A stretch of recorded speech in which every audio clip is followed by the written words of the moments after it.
Les PME aujourd'hui sont confrontées à un contexte qui évolue vite, qui change et qui est devenu nettement plus complexe. On le remarque principalement par la fréquence des cyberattaques envers les PME aujourd'hui. On remarque non seulement qu'elles sont ciblées, et c'est pas simplement pour les grandes entreprises, mais également pour les PME. Ceci est aussi possible grâce au fait que la PME aujourd'hui a un besoin de communiquer, a un besoin de mettre des informations à disposition, mais également les employés mettent de plus en plus d'informations liées aux réseaux sociaux, aux besoins de communication.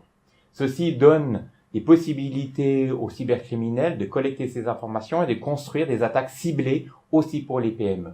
Cela montre aussi qu'il y a une certaine motivation des cybercriminels envers les PME, chose qu'on en remarque aujourd'hui et qui est prouvée. Le département de l'économie a montré aujourd'hui par une enquête que 1/3 des PME suisses a déjà subi une cyberattaque. Ça montre l'ampleur sur le marché national.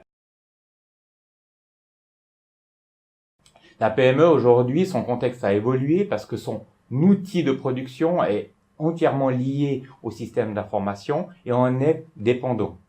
Donc cela ouvre aussi une vulnérabilité envers les attaques, malgré le fait qu'ils investissent dans des systèmes de protection. Mais on sait qu'aujourd'hui, le premier vecteur de pénétration est l'email par du phishing.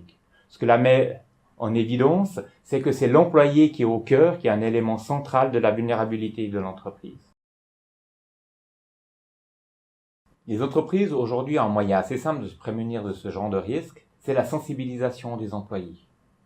Les employés ont besoin de comprendre les enjeux, les risques, mais également les impacts des cyberattaques sur l'entreprise.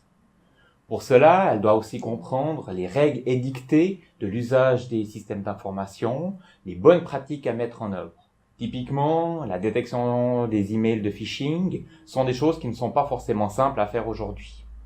Donc pour ceci, il y a besoin d'entraîner, de faire un apprentissage pour bien pouvoir détecter ce genre de menaces, ce genre de vulnérabilité.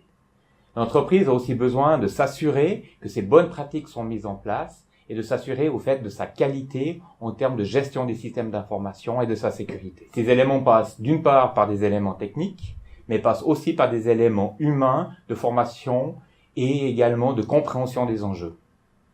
Et ça, c'est tout le défi qu'a la PME aujourd'hui.